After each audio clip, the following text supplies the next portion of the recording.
Доброго вечера. В эфире Прайм на телеканале АТР. Это время, когда мы говорим про наиболее важные для страны и человечества темы и беседуем с наиболее интересными людьми, с теми, кому, как я выражаюсь, всегда есть что сказать. Но сегодня моему гостю сегодняшнему очень много есть что сказать. Он, правда, уже говорит, что он наговорился, написался и списал весь до дыр свою фейсбучную ленту. Ее просто затоптали тысячи людей, которые пришли его поддержать. И понятно, о ком идет речь. Историк, журналист Вахтанг Кипіані. Привет. Я ніяк не можу тебе на телефоні прибрати, щоб ви водночасно не говорили. Добре.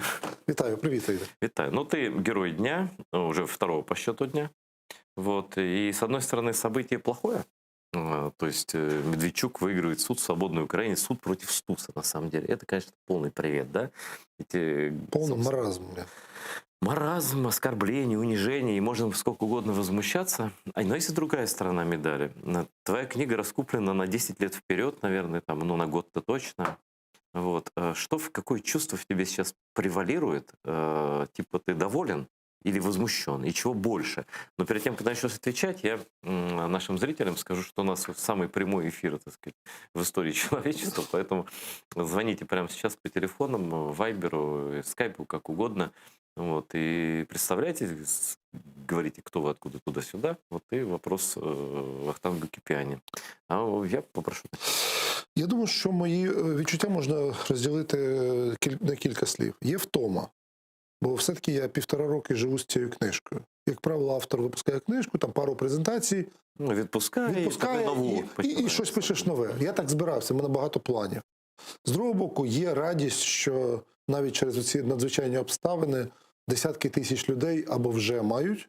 Видавництво сказало, що книжку вже купили 19 900. Це перед скандалом, ще судовим. Тобто реальна чисельність людей, попри бібліотеки і так далі, це буде десятки тисяч реальних читачів. Що для української товстої книжки на 700 сторінок це є великий успіх. І, звичайно, є лють. Я навіть не знаю, як це, ненависть, да? Лють, така справжня лють. І вже не тільки до Медведчука, який, очевидно, був і є ворогом України, але й до людини, яка іменем України виносить от такі рішення. Тут є печатка, підпис, це оригінал судового рішення. Оригінал, да, підтверджує? Тримай. Тобто це є оригінал того рішення, яке вчора було винесено в Дарницькому суді. І, відповідно, тут є речі, які є абсурдні, аморальні, беззаконні, неправосудні. І не тому, що ми програли справу. Зрештою, ми живемо в реальній Україні, і коли мене питали про те, яким буде вислід, я казав, що я не знаю, я вірю в Феміду. Бо в будь-якому разі там правосуддя – це частина держави, в яку я інвестував купу зусиль і сподіваюся робити це далі. Відповідно, якщо ми не віримо в державу, то тоді еміграція, опозиція така неконструктивна. Я хотів би, щоб в державі Україна ми вигравали такі суди. Але наразі ми його програли. Але оскільки ми ще в демократичній Україні, у нас є право на апеляцію. І ми скористаємось цим правом, буде розширена версія цього рішення, адвокати підготуються, і ми підемо в апеляцію. Ми сподіваємося, що слова «європейське право» для суддів апеляційного суду не будуть порожнім звуком.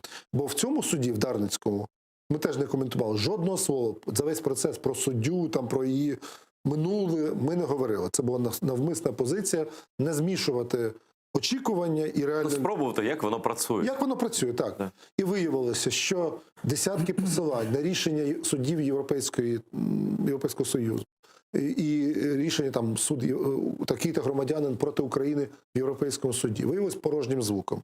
Суддя не відреагував, вона не почула, що є практика, яка дозволяє критикувати політиків.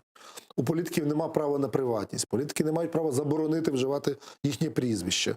Що минуле – це предмет для наукових дискусій, а не для судових і так далі. Ну, відповідно, тому є відчуття навіть надії, це вже четверте і останнє, що колись ми прийдемо там через, може, кілька місяців до позитивного ефіру, коли ми виграємо цю справу. Тобто справу Стуса ми виграємо 100%, а справу книжки ми маємо ще виграти. Ну, смотри, у меня был такой опыт не с этим человеком, не с Медведчуком, но с человеком меньшего масштаба, но похожего формата, с Мураевым. Было 2 суда, И вот то, что сейчас рассказываешь, я не следил, не читал конкретно, какие аргументы твои адвокаты, издательские адвокаты приводили в суде, но я понял, они действовали примерно как тот адвокат, который защищал меня, Владимир Кутовой. Он брал прецеденты европейские, брал базовые ценности, вот это, публичных личностей политических, там, имеют ли они право что-то запрещать и так далее. И вот, но его судьи услышали и в первой инстанции, и в апелляционную, куда Мураев там через своих адвокатов подал, и иск отклонили. У тебя же, судя по всему, под теми же аргументами совершенно иное решение. Ну, більше того, якщо можна, Давай, нет, я поверни тебе його хочу мені, дать, да, я хочу поконкретнее, показати. да. То, очевидно, що у тебе публіка політизована. Ну, тут все понимають. Всі все розуміють, так. Але є така річ, яку, може, не всі зрозуміли, що це доволі знакове прецедентне рішення, адже коли людина вкрала там склянку води, то її судять за склянку води. Людина вбила людину, її судять за це. Книжку судять за те, що там є начебто було 9 фрагментів, 9 епізодів, де я начебто неправду на Медведчука написав. Отже, таким було фабула справи. Що ми бачимо в рішенні? 3 з 9 оцих тез, які адвокат Медведчука в суді представляв, підтримані. Тобто суддя вважає, що в 3 місцях цієї книжки я дійсно написав неправду. Його честь і достоинство. Його честь і гідність. Там, тут таке, визнати недостовірною, тобто це неправда, та такою, що порушує особисті немайнові права, і так далі. Але є ще цікаво, що є окремий абзац, і потім є ще спеціальна така норма заборонити, прямо теза, Вахтангу Теймуразовичу, там, і видавництво, і так далі, цитата, можливість ідентифікувати Медведчука Віктора Володимировича як персонажа, в дужках, дієвої особи, твору без його згоди. Тобто є книжка, і навіть якщо ми внесемо туди всі ці зміни, навіть, цього не буде, але навіть, я коли ти мене запитав, розкажи про книжку, я скажу, я маю подзвонити, чи написати, чи там звернутися до Віктора Володимировича. Це, звісно, абсолютно юридичний треш. Я можу розказати про, не знаю, про Трампа, про Путіна, про Зеленського, про, не знаю, про патріарха Алексія. І є один чоловік на землі, якого не можна згадувати в контексті... Ні, є Медведчук в Україні і Кім Чен Ын в Северній Кореї. От, бачите, Кім Чен Ына тут між рядками треба знайти, але повний абсурд. Ще раз кажу, можна мати чи позитивну, чи негативну, чи навіть програти суд, про що ще не йдеться. Але заборонити вживати ім'я дієвої особи, книжки і справи. Да. Адже це є дайджест такий, чи вижимка з 6 томів справи кримінальної. Там скільки процентів документів? Десь 90% це є документи, а 10% це інтерв'ю з останнім співв'язним Стуса, російським націоналістом Леонідом Бородіним, з яким вони сиділи душа в душу. Там є останні таборові нотатки Стуса, це єдине, що він зміг передати на волю за ці 5 років. Там є велика стаття колишнього політв'язня Василя Овсієнка про обставини загибелі Стуса. І є моя величезна стаття, точніше 2, одна про Стус і Нобель, про цю історію можливого висування на Нобеля, і історія про те, чи вбивав адвокат Медведчук поета Стуса. Власне, 8 з 9 пунктів обвинувачення були щодо цієї статті. Значит, все-таки оптимист. Мне кажется, апелляция пройдет. Ну, во-первых, мы не видели полного решения. Посмотрим, на чем судья основывает свої такі... Бо, зрештою, і ще цікаво, Медведчук оцього заборонити вживати його ім'я в суді не вимагав. Вот. В позовній заяві цього не було. Вот это еще интересно. Я с таким встречался только в России. Знаешь, когда прокурор просит 10 лет, а судья такой 15, да? Ну, мій адвокат В'ячеслав Якубенко, який захищає багатьох журналістів, і він сам колишній журналіст, але багато років тому, він сказав, що це дуже цікава штука, і він іронічно, бо не всі зрозуміли цю іронію в Фейсбуці, бо я читав. Так, він написав про те, що, можливо, в такий спосіб суддя, яка не могла встояти перед тиском, фактично це, як кажуть, що якщо тебе тримають в заручниках, там, моргні. Тобто вона фактично типу, моргнула. Там Медведчук цього не просив, але я вставила. Такое, із-за чого можна в апеляційній інстанції це, просто... Ну, тобто навіть з точки зору, там, мені писали і студенти навіть юридичних факультетів, бо, на жаль, адвокатська громадськість, там за винятком, може, 10-15 адвокатів, байдуже до цього поставилась. суддівська, я думаю, промовчить тотально. А от молоді юристи, вони часто пишуть, може вам допомога, для нас це перша Ну, справа. цікаво, да, Я кажу, цікаво. знаєте, я не кролік, щоб на мені досліди проводити, але дякую за підтримку. Так от вчора один хлопець написав, та це для студента першого курсу юридичного факультету. Именно для первого курса. Да, очевидно, Потому что когда иск идет, гражданский, ну там додумывать не может. Он отвечает на вопросы, которые задал истец, да? Но никак не может дополнительно что-то просить, да? І ще є один смішний момент. Бо очевидно, що є тези, ну, бо всі 9 пунктів Давай уже все, что там. зі сторони Медведчука, вони були важливі. Але є 3, які суддя вирішила, що я написав неправду. Наприклад, я ставлю питання. Чи було питання, до речі, це теж, чи може взагалі питання бути неправдою? Питання. Ну, це є багато анекдотів на цьому побудовано, що ваша дочь не проститутка, ну, извините. Ну, тобто, якраз фабула, іронія життя, вона полягає в тому, що ми через питання часто можемо поставити важливі точки. Але тут, чи була можливість у Стуса обрати менше зло? От я ставлю питання. Адвокат там і зайшовся в пар, що це образа, що Медведчук не міг вважатись меншим злом. А я вважаю, що є дуже добрі, і були добрі адвокати, які захищали і кримських татар, і російських дисидентів, і українських націоналістів. Часто це були одні й ті самі люди. Их очень немного было. Їх було небагато, так, але це були достойні люди. Більше того, були люди, які були, от у одного з дисидентів, Василя Овсієнка, був адвокат, він ветеран війни, красноармієць, офіцер, комуніст, але захищав дуже достойно.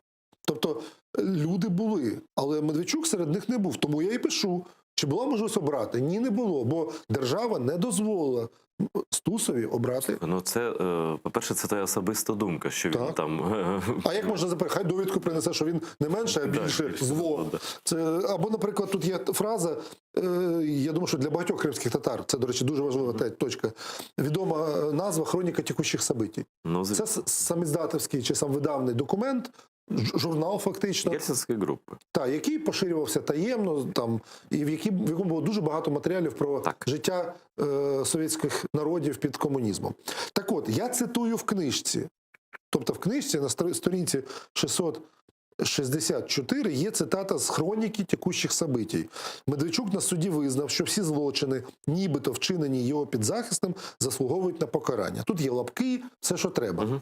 І оця фраза з суддею Заставенко визнана такою, що недостовірна. Я процитував джерело, документ.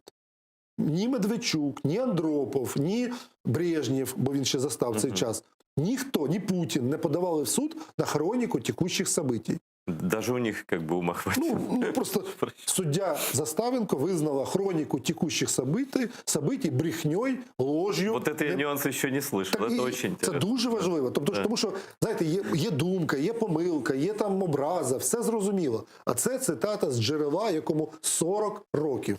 Это своеобразный тоже рекорд судебный. У нас есть телефонный звонок в студію.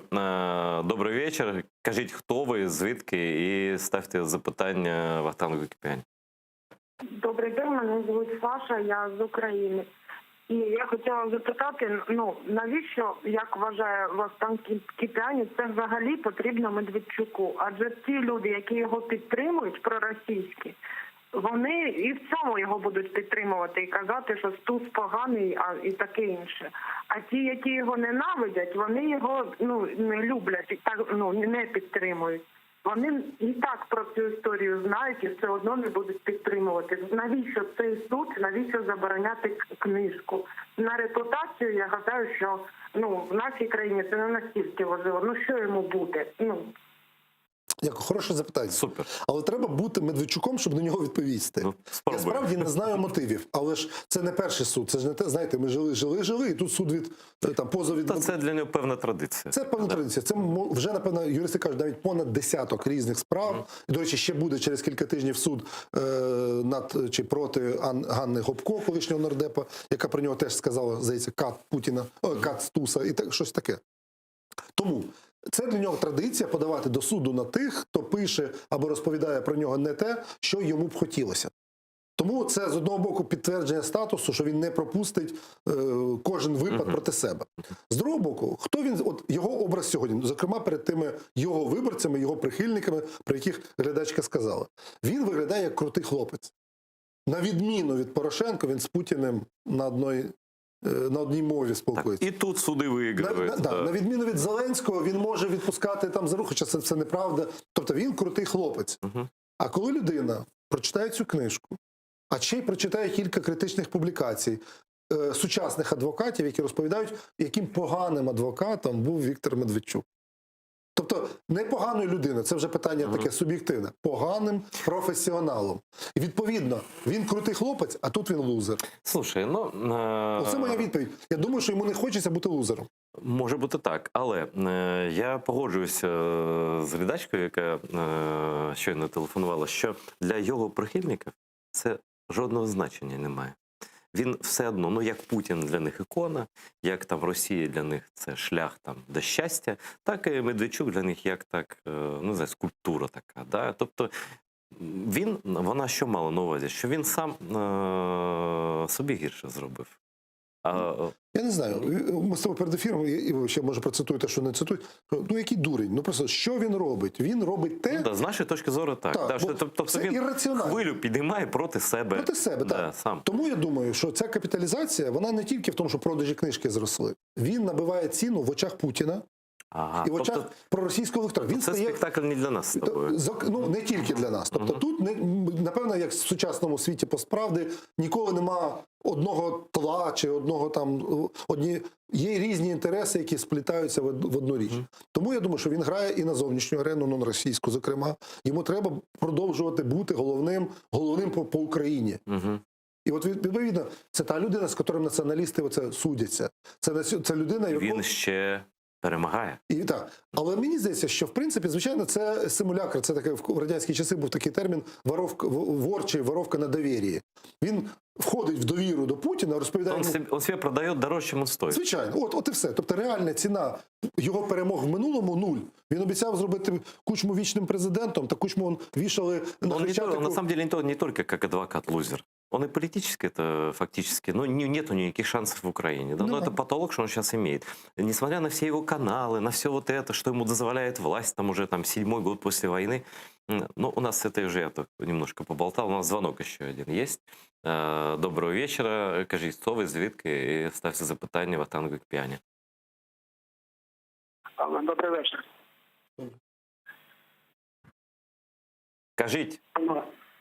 Добрий вечір, мене чуєте? Так, чуємо. Так, я з Івано-Франківська, мене 20.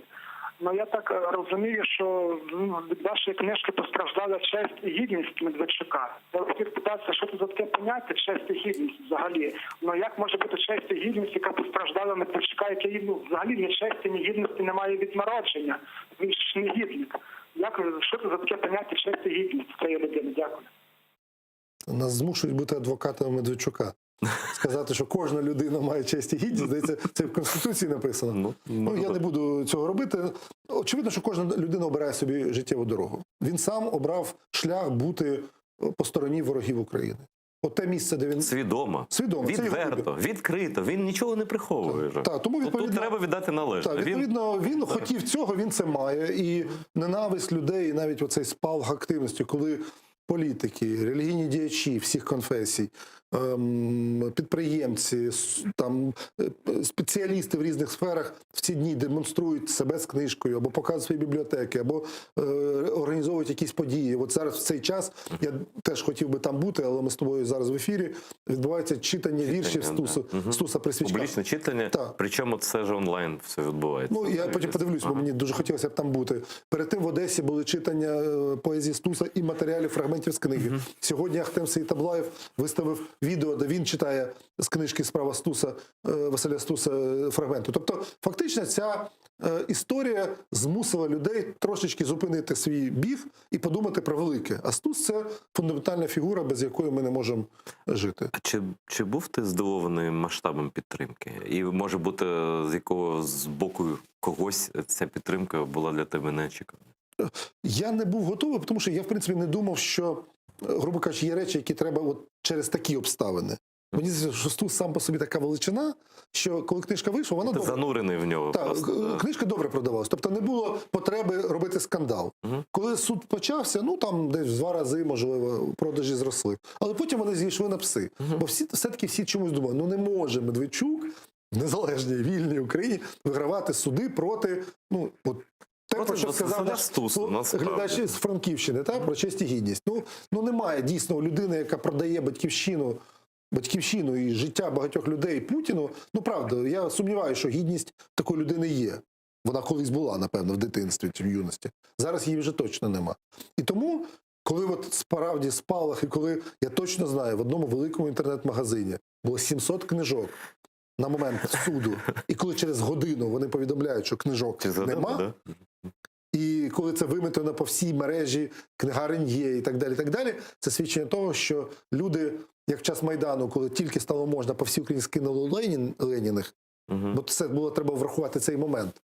Здавалося б, Янукович убивця, та? Там Азаров, Захарченко, а люди пішли і скинули Леніних.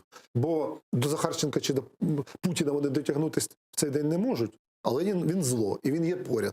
А в даному випадку є сила, яка людей утвердить у своїй, так сказати, українськості. І от книжка про Стуса якраз зіграла цю роль. Пішли, купили, і як сьогодні є дискусії, чи будуть читати, чи ні, я дуже хочу, щоб люди прочитали цю книжку. Тобто, щоб вона не була артефактом меблів, а вона варта того, щоб прочитати. І тоді люди стануть сильнішими, бо Стус – це дуже сильна фігура. У нас еще один телефонный звонок. Доброго вечора. Кажіть, хто ви, звідки, і ставте запитання Вахтангу Кіпіані. Добрий вечір, Ігор Степанович, Київ. По-перше, Вахтанг, я підтримую вашу позицію, вашу діяльність. Дійсно, ви внесли і вносите великий чи невеликий, історії розсудить вклад в, так сказати, в оцінку цієї особистості. Але в мене таке запитання, навіть два. Якась дивна ситуація в країні склалася. З одного боку, ми чудово бачимо, в основному бачимо, що він дружить з Путіним, який нам посилає війська, що вони дружать, обнімаються, куми. По-людськи все і правильно вроді, але внутрі він у нас має, це не якийсь там, як кажуть, десь на задворках опозиціонер чи ще щось. Він займає позицію в Верховній Раді, в нього друга фракція в цьому. І недавно, до речі, дійшло до того, що недавно було ток-шоу, в нього 3 канали, до речі. Він, на якому один із холоїв Піховчик, його прямо спитав, так може ви і на президента вже підете, раз ви так критикуєте? Ну він, правда, скромно сказав, та ні, я не піду, вони будуть Бойка штовхати. Так ви от скажіть мені, як ваша думка, на що він розраховує, ця темна людина з темним прошлим і з темною душою? Як ви вважаєте, до чого він в кінці кінців йде? Може він хоче розколоти нашу країну? Треба щось робити? Як ви вважаєте? Спасибі. Дякую вам. Хороше запитання, і взагалі розділяю вашу позицію. Ви мене там похвалили, а я скажу, що дякую, що такі небайдужі люди є. Я не думаю, що Путін хоче розколоти руками Медведчука Україну. Їм потрібна вся Україна. Вони хочуть, щоб ми стали, чи повернулися, як вони собі вважають, до руського міра от в цілісності.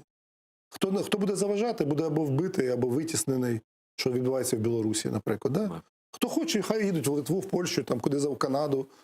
А ті, що залишаться, будуть русскими людьми. І от якраз це небезпечно. Ви почали говорити, от держава у нас є, він там грає позиції, там їздить до Путіна. То я думаю, що у нас просто є елементи держави. Держави цілісної нема. От Служба безпеки, наприклад, я вважаю, отут є, а тут нема. Коли людина в час війни, є рішення Верховної Ради про воєнну чи військову агресію Російської Федерації, бере, сідає на літак, отримає дозвіл і летить в Російську Федерацію. І не просто там провідує бабусю чи там рідні могилки. Він зустрічається з главою уряду, з президентом, главою там якихось енергетичних корпорацій і так далі, і так далі. Одного Путіна достатньо. Просто він зустрічається з широким колом людей.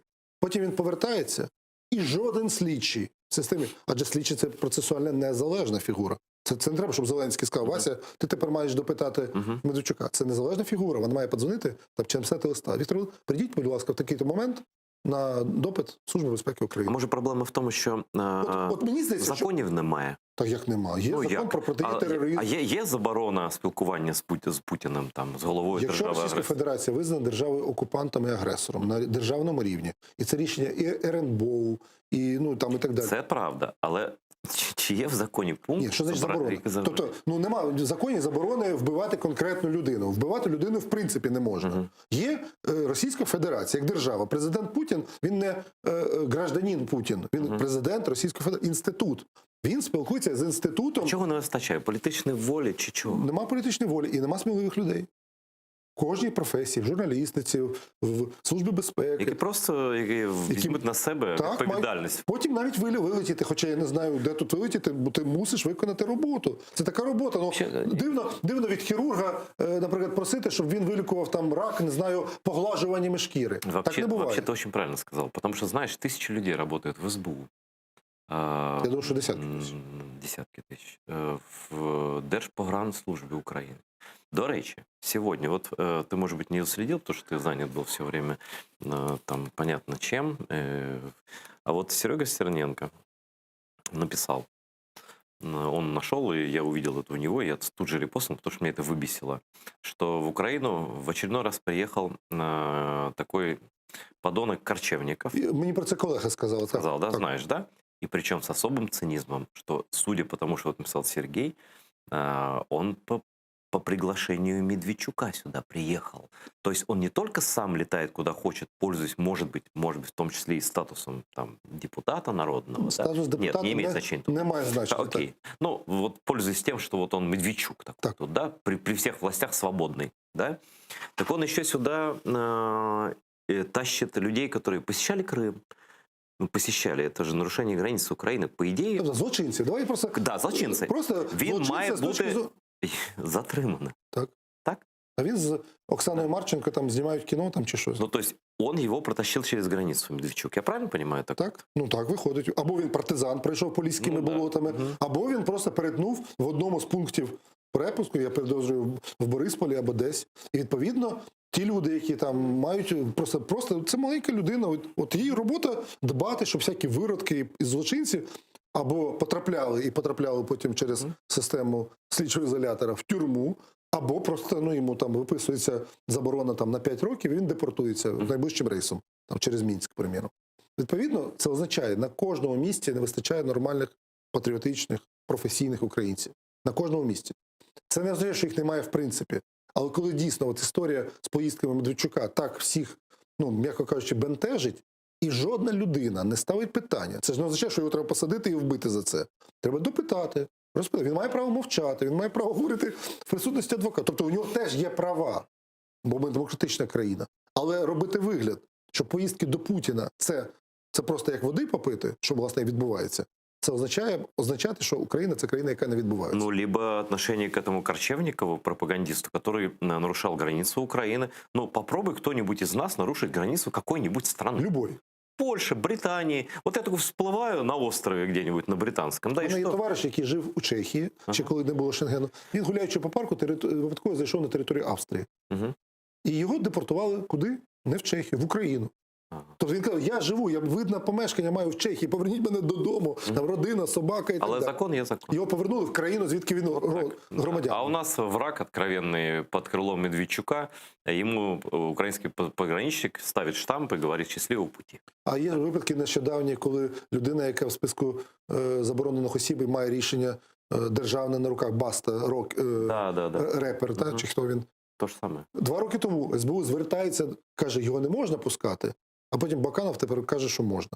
Де логіка? Він що, перестав бути злочинцем? І Ну, тепер да, что изменилось? Он что, извинился Ничего. перед Украиной? Он, нічого не змінив. Ничего. Він залишається злочинцем. І тому це означає, що хтось має сказати: Володя, там, Ваня, там, Петр Іванович, ви робите неправильно. Так не робиться. Це знищує мою державу. Просто це може бути клерк адміністрації, клерк в СБУ, там, прикордонник, рядовий. Сказати, що ви робите, хлопці? Зрештою, хто подав відставку? Да? От черговий Корчевников прилетить сюди і зробить селфі з Майдану, знущаючись. Вообще над нами. стоит запрос депутатский и расследование. Пусть виновных назовут. Кто пропускает сюда людей, Зрештою, которые є злочинцами. Його можна не випустити назад.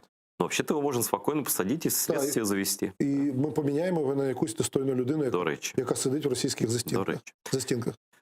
У нас ще один телефонний дзвінок. Вітаю вас. Скажіть, хто ви, звідки, і ставте своє запитання Вахтангу Кіпіані. Добрий. Я перепрошую, я буду розмовляти російською, бо то моя рідна мова. Пане Айдеру, пане Вахтангу, дуже шаную вашу діяльність, то, що ви робите. І поэтому я маленький блогер, я сам переселенец из Донецка. И то, что вы сделали, пан Вахтанг, это очень большое дело. И я могу сказать только низко кланяюсь вам за то, что вы сделали, за то, что вы написали такой труд, который открывает правду на предателей, открывает правду на тех перевертнів, как говорится по-украински, которые есть в нашем суспільстве. Я прошу прощения, не буду отвлекать. Тобто Я вопросу ваш немає, подписчик. питання у вас. Да. Очень переживаю за АТР, Дякую. очень переживаю за моих братьев крымских татар, которых я очень многих знаю. И поэтому Крым — это Украина. Мы очень ждем, когда он вернется к нам. И АТР долгие лета. Дякую вам. Додам, що ми не чекаємо, ми робимо, що можемо для того, щоб Крим швидше повернувся до України. Я хотів би повернутися до особи судді. Це правда, ти писав на Фейсбуці, що як тобі повідомили люди, які знають, що вона відвідувала окуповану територію, ну звідки вона там народжена, там, напевно, вона ж жила там, працювала в Макеївці з суддєю, да? А потім вона переїхала до Києва, але під час окупації вона їздила туди-сюди. Це правда? Я пошлюсь лише на людину, яку я добре знаю, яка має авторитет, будучи юристкою в цих юридичних колах. Є така колега наша Галина Чижик, яка написала, вона зараз працює в Центрі протидії корупції, а перед тим працювала в інших юридичних організаціях. Так от вона написала, що пані Заставенко до 2017, здається, року перебувала на окупованих росіянами територіях. Тобто досить довго, Воно довго. не рік. Тобто після того, ні, не рік, тобто кілька років, 3 роки, якщо не помиляюсь, після того, як Макіївка була окупована росіянами, вона залишалась там, суддею не працювала, але і не переїхала на підконтрольну легальній українській владі територію. Потім вона переїхала, і коли постало питання про її відновлення в статусі судді, то Служба безпеки України, як не дивно, була проти цього. Ну, мала якісь застереження. Але всупереч цим застереженням вона отримала підтримку там Ради правосуддя, ну, тобто суддівської корпорації, а потім формально указом президента була призначена на цю посаду. От фактично ми бачимо цю історію. Чи може людина правити правосуддя іменем України, будучи от в такій ситуації? Напевне, може. Напевне. Бо зрештою треба дивитися на конкретну людину, а не на ті обставини. Звісно. Але водночас небезпека того, що людина, яка відвідує і має родичів, або має власність на окупованій території, вона є загрожена. Тобто її легше взяти, як казали в старих радянських фільмах, за жабри, за зябри. І, відповідно, вона легко може бути піддана провокаціям або Ну, тиску в будь-який спосіб. В будь-який да. спосіб, справді, тут може багато варіантів. Тому треба, грубо кажучи, стежити за такими випадками. Така ж дискусія була щодо студентів, які мають вступати без конкурсу, без ЗНО з окупованих територій. З одного боку, начебто всі студенти, вся молодь рівна в правах, але людина, яка 4-5 років вчилася в Донецьку і входила в якусь там республіканську гвардію Донбаса, а потім переїздить до міста на неокупованій території, то хто знає, чи вона не буде стежити, повідомляти, передавати. Скажи, і так далі. уточню, Тому ситуація війни накладає певні обмеження. І от, наприклад, стежити за такими людьми, такими випадками треба. І я думаю, що, оскільки ми не коментували до вироку, до рішення особу судді і так далі, я думаю, що таких випадків, напевно, є не один, і треба за ними бути дуже пильним. Я уточню, она ездила туда-сюда? Вот... За словами пані Чижик і за іншими публікаціями, які про це, бо є люди, які давали матеріали там з посиланнями на рішення чи пропозицію СБУ, що це було не один раз. Тобто я цю тему не вивчав як журналіст, але просто як людина, яка прочитала переконливий матеріал, і головне, що я довіряю цій Ну, людині. слушай, я знаю, вот у нас даже студентки, девочки, из Киева ездят, допустим, к родителям. Нужно съездить в Крым, да, их по 2 часа допрашивают, выясняют, где ты работаешь, чем ты занимаешься. Целое там досье там, на всех, да, особенно крымских татар. А тут судья, тем более они же знают ее, она в Макеевке же работала, да, Да. туда-сюда, типа, привет, проходите, выходите. Ну, так же не бывает.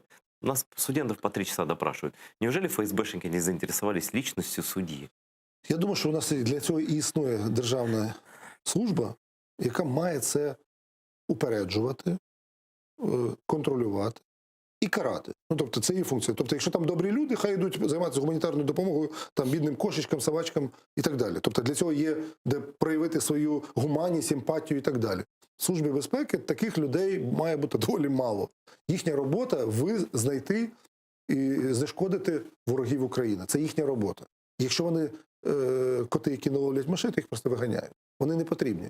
І тому ми повертаємось, ну я думаю, ми повертаємось до того, що там справа Стуса і подібні історії, вони актуалізують кожен раз проблему в нас. Що ми живемо в суспільстві, де можна бути ватником і там державним чиновником, ватником і депутатом парламенту, ватником і суддею, ватником і журналістом. Ну окей, але результат діяльності всіх цих людей очевидний. Хотел спросить, ты сегодня написал довольно интригующую вещь, что вот в новом тираже, дополнительном тираже, кстати, какой он будет? Говорили 3500, да? Спочатку перша позиція видавництва була, що до тих 19 900, які вже розпродані, додати 3,5.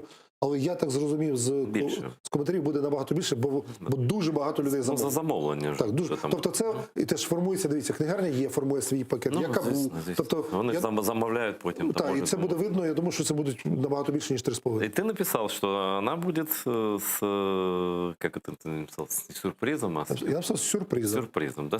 Що-то ще там буде на відміну від першого видання. Ну, тобто, головна, до речі, дуже багато, ну, десяток людей тільки за сьогоднішній день запитали, чи в цій книжці, яка буде, чи будуть ті епізоди, які Медведчук вважає недостовірними. Книжка буде такою самою, як ця.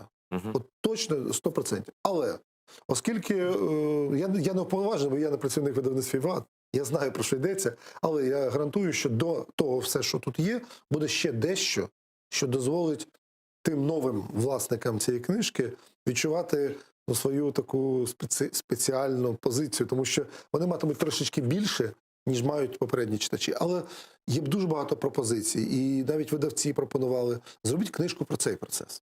Ну, ти бачиш, звичайно, от тобі вторая книга. Звичайно, вкласти прям весь процес там в 10 сторінок не вдасться, бо все-таки... Тебе з адвокатом нужно буде писати, вже там юридичних тонкостей. Звичайно, бо це юридичний процес. Але водночас це і політичний процес. І кожен громадянин, і ми бачимо зараз десятки декларацій своєї лояльності справі Стуса без лапок. Тобто, коли люди, актори, політики, бізнесмени, там різні люди, фактично солідаризуються з людиною, на яку нападає ворог України Медведчук.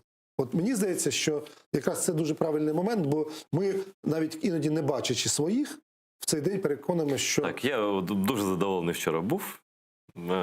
Увесь день просто... Мені колега Олександр Зінченко дзвонить, каже, слухай, неможливо гортати стрічку Фейсбука, бо вся стрічка, скільки б не гортав, з книжками справа Василя Стуса.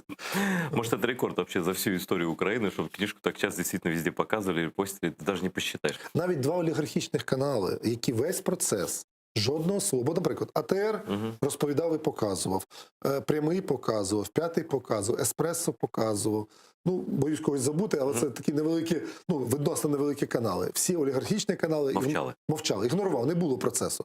Але вчора ICTV 1+1 зробили добрі сюжети. Тобто, крига з кресла, чи не знаю що, але це дуже добрий момент. Очевидно, що може колеги все-таки змогли пробити своїх редакторів і сказати, ну не можна мовчати в цій ситуації. Але ж сьогодні ми бачимо, міністр культури за особисті кошти обіцяє купити книжки. Мені подзвонили від мера Львова Садового, що всі бібліотеки міста матимуть книжки. Тобто відбувається процес особистого, я це не лояльності справі Стуса. Антон Дробович, голова Інституту національної пам'яті. Пам'ятаєш, якого багато критикували. І багато не довіряли. І я, от чесно, я вважав це несправедливим. И Антон действительно показал себя как классный профессионал и патриот. Во многих случаях, я знаю уже много фактических случаев, когда он реально вот такие вещи делает просто классные. Он одним из первых тебя поддержал. Написал в комментариях даже, что он скоро готовить какую-то еще атаку. Або навпаки, я боюсь, що медведчукісти проти нього щось там готують і буде суд. Бо є ж історія з дивізією Галичина, яка ще почалася в часи Володимира В'ятровича.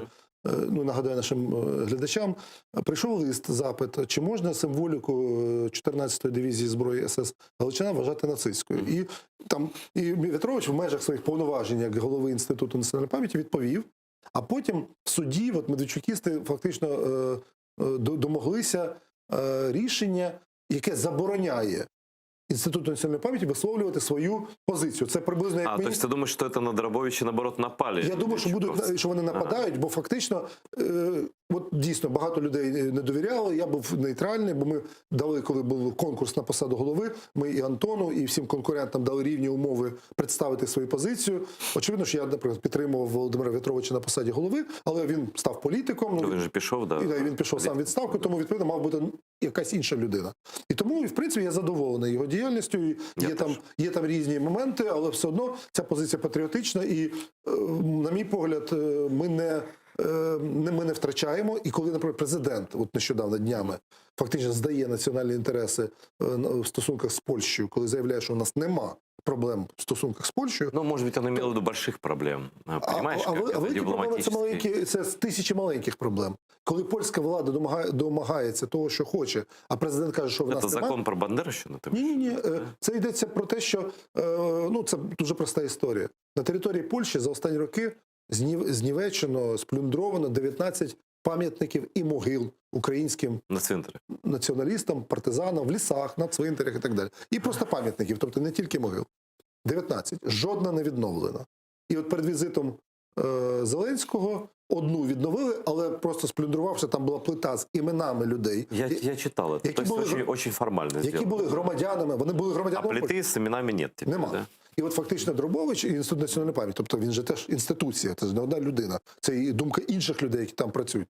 Вони поставили питання, що треба відновити в тому вигляді. Абсолютно І правильно. поки не відновлять, вони не погодять розшукові і інші роботи польських. Ну, це на території. взаємно має бути. Так от, оце позиція державницька. А у президента ні. Він за якусь там дешеву, грубо кажучи, за цукерку готовий Ну, він може забути. думає про велику політику, що там, Наш знаєш, президент і думає і про велику. Так, Це давай, комплімент. Зараз не про це. У нас є ще один комплімент. телефонний дзвінок. Доброго вечора. Ви в етері. Кажіть, хто ви? Добрый звідки? вечер. Да. Я приветствую, Айдер. Давно мы с тобой на Пловне не виделись. Это Андрей. О, Андрей Надеюсь Конич, увидеть и тебя, из и Крыма, Вахтанга. да. Вот. У меня, во-первых, то, что мы в одном окопе, это однозначно, но у меня несколько, может быть, и сейчас фантастическая мысль возникла, вот я вас слушаю, совершенно замечательный разговор. Может быть, каждый следующий тираж, ну не каждый, но еще какой-то, дополнить головой посмертный процесс Стуса. То есть это стенограмма судебного заседания или очерк, или еще что-то. То есть не просто вот точка, Стус убит, все, точка, книга закончилась. Нет, продолжается, причем продолжается не литературная жизнь Стуса, а борьба, его борьба за свое имя. И вот именно судебная хроника, может быть, чтобы, как говорится, как у Юлиуса Фучика, люди помните. Вот, потому что сейчас это вот онлайн все это творится, и буквально, ну не знаю, вот допечатать еще там 10 страниц, просто при постановлении суда, позов Медведчуковский и так далее, чтобы мы все это представляли, не просто купили книгу, а прочитали, а чтобы понимали, что с ней делается, тем более, что это не только для меня, это, предположим, для детей, ты знаешь, у меня дочка и так далее. Вот. Ну, це все, що я хотів, так сказати. Питання немає. Тобто, да? Ну, я підтримую просто Андрій правий, що цей матеріал має бути збережений. І оскільки дуже важко людям буде дивитися 5, 6, 8 годинні засідання суду, Вижим кожа. то треба зробити стенограму, бо читати люди будуть швидше, ніж Ну, головне. головне. Да. Тому я думаю, що ця тема плідна, і зараз ще ні, бо суд і процес не закінчено. Коли він буде закінчений, подумаємо, в якому форматі це зробити. Будешь как граф Толстой, второй том, там, третій. Як Дмитро Гордон, який там свої твори видав там в 100 томах вже, Навіщо здається, ти згадав? проти ночі. Слушай, я, конечно же, видел только реакцию в твою поддержку. Со стороны, всех вот приличных людей, вообще всех. А ты видел реакцию с обратной стороны? Ты видел, кто поддержал это решение суда, кто за Медведчука? Кого ты можешь назвать? Я не бачив жодного, знову ж таки, це специфіка вчорашнього дня, коли я не мав можливості просто дихати, тому що кожну секунду поступали дзвінки, і було багато, більше 10 всяких інтерв'ю і коментарів. Але з того, що я сьогодні вже встиг сліди побачити, то тільки з одного боку прозвучав такий удар в піддих або там в спину. Це з боку є така відома політики, мовознавець Ірина Фаріон. Вона накатала, мені сказали 10 постів, я не перевіряв, але я бачив один і бачив кілька скрінів. Вона почала чомусь війну проти мене вчора, значить, розповідаючи про те, що я там мальчик, ліберал, що я Ти не мальчик? що я не той, Не хлопчик? що я не той який, що я, наприклад, ганив її за її членство в КПСС. Ну, коротше, якась абсолютно А шизофренічна. навіщо цей? Ну, і це специфіка, я кажу, тут є відповідь медична і політологічна. Я не знаю. Насправді це, не те, що передбачувано, але є дні, коли українські патріоти різних кольорів, різних партій і я б сказав, політичних віросповідань мають триматися разом. От просто і це, наприклад, той день, коли держава Україна програла. Бо іменем України було винесено рішення на користь путінського... Справа не в тобі. Да не в мені 100%, звичайно. Справа в Стусі. Більше того, однопартійці Фаріон з Дарницького району Києва, вони приходили на суд і підтримували книгу. Тому це питання не в партії, в жодному разі, я це не хочу. Це мені здається, деякі люди, хтось не може пробачити успіх Не можуть пережити чужої слави. Да? чужої слави. Хтось не може пережити старі образи, які кожен з нас один одному наносили. Ми люди, ми на це здатні. І тому мені здається, що оці прикрі, там їх буквально на пальцях однієї руки можна порахувати епізоди, є ще кілька випадків. Але я списую на кілька таких людських девіацій, коли вони не можуть пережити. А вообще поддержки ты не увидел, да? Чтобы там ура, Медведчук, наш І герой. взагалі, Там. я такої взагалі. Більше того, вчора Є що-то, що ти я був не вчора на радіо НВ, і колега Дмитро Тузов, який вів ефір, він каже, ми перед розмовою з тобою дзвонили і Медведчуку, і його адвокату, там, і інші журналісти, бо я був на кількох ефірах, кажуть, вони відмовились коментувати. А чому? Здавалося б, ви виграли. Може, вони щось зрозуміли? Ні? Щодо того, що це не зовсім перемога. Їхнім людям, їхнім виборцям, які теж є в суспільстві, на жаль, у нас є там 12 чи там 10% таких людей. Їм би теж було потрібно отримати смак перемоги. Все ж. Да, за логікою так. Так, Да. але їм не дають цього, бо їх не поважають. Вони є електоральне м'ясо для перемог Медведчука. Саме для того, щоб він мав ресурс, м'ясо, поїхати Путіну і сказати, що я не хрен собачий, а депутат Верховної Слушай, Ради. самое смешное здесь словосочетание – это перемоги Медведчука. На самом деле. Какие там перемоги? Ні, все-таки іменем України визнано, що його обріхали. От такий Кіпіані обріхав Віктора Володимировича. Я надеюсь, что это будет всего лишь одной страничкой твоей дополнительной книжки про этот процесс. Правда. Побачимо. Это такой абсурд. Це попереду. Расскажи мне, пожалуйста, потому что много говорят о книжке, не все ее читали, и не все читали Стуса. Ты можешь как-то очень недлинно рассказать, кто такой для України Василь Стус? Це важко, і тим більше я не є дослідник всієї біографії Стуса. Я ж не біографію. Мене цікавить його дисидентська доля. І оскільки мені пощастило ще з кінця 80-х бути знайомим з десятками, навіть сотнями, напевно, дисидентів з різних колишніх республік, то я часто, а от з ким ви сиділи, а от хто на вас вплинув? І дуже багато людей, причому від старих повстанців, які сиділи по 25 Саме згадували Стуса. Згадували Стуса. І от він виглядав людиною, він був високий, він двометровий, він був великою фігурою, з дуже правильним характером, принциповим, лагідним до друзів, жорстким до ворогів, безмежно талановитим. Є такий, він, на жаль, вже немає, але хай будемо казати, є такий ізраїльський публіцист, літератор Михайло Хейфець, який написав одну з найкращих книг про український рух опору, українські силуети. От він, не знаючи української мови, але будучи талановитим літератором і слухачем, він, слухаючи Стуса в таборі, сказав своїм друзям, а потім назвав розділ в книзі про українських дисидентів. В українській поезії сьогодні більшого нет. Через 20 років, в 90-х роках, всі визнали, що Стус в другій половині ХХ століття, напевно, поет номер 1 в Україні. Знаешь, Тому от це і хочеться сказати, що це не просто людина, яку посадили, бо комуністи знищили в таборах або посадили, поламали долю десяткам тисяч людей в повоєнний час. До війни там ще більше. Але Стус навіть на цьому фоні, де є Світличне, де є Руденко, де є Бердник, де є Чорновіл і так далі, це фігура, яка на голову, як громадянин, це не приниження інших, але він був високою постаттю. І тому хочете стати сильними українцями, ви маєте якось впустити в себе Стуса, і тоді його сила вам просто читайте передасть. Стуса. просто. Читайте Стуса. І про Стуса теж. Мгм. В нас ще один телефонний дзвінок. Кажіть, хто ви, звідки, і ставте своє запитання Вахтангу Кіпіані. Привіт, Айдар.